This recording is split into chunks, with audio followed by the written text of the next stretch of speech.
Sur le plan de l'emploi, quand on a un déficit d'attention, ce qui est important, c'est de connaître ses forces, connaître ses passions, puis aussi connaître les défis que le TDAH entraîne dans notre propre quotidien pour trouver un type d'emploi qui va correspondre à nos forces, puis qu'on ne soit pas toujours au quotidien confronté à nos difficultés.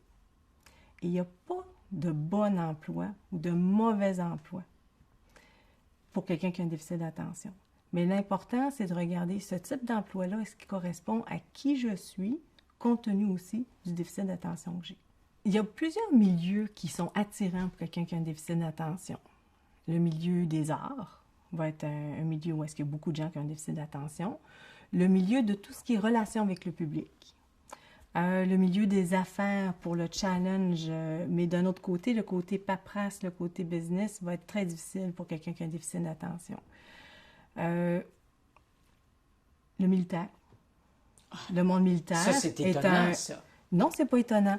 Quand on regarde des stratégies adaptatives pour quelqu'un qui a un déficit d'attention, trouve quelque chose de stimulant, qui est différent, qui est variable, qui te motive, avec un cadre, une routine, où est-ce que tu sais dans quoi tu t'embarques, mais qui ne durera pas trop longtemps, puis qu'il y a une autre étape ensuite, je pourrais vous décrire les forces armées.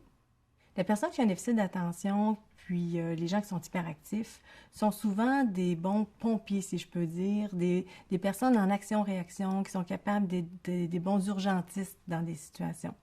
Donc, il y a certains emplois où est-ce qu'on a à agir rapidement, prendre des décisions, être créatif, penser de façon différente.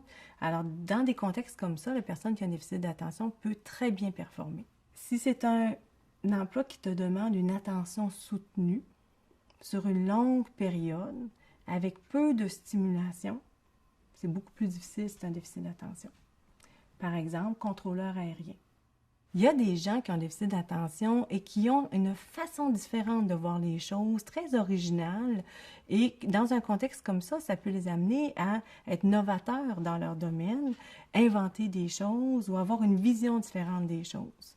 Alors, si ces gens-là sont bien entourés, avec une équipe de production, par exemple, qui les permet de les soutenir puis d'aller dans la direction de leur projet, ils peuvent, je dirais, profiter de leur déficit d'attention, de leur créativité pour faire avancer, en autant qu'ils ont justement l'équipe pour les aider.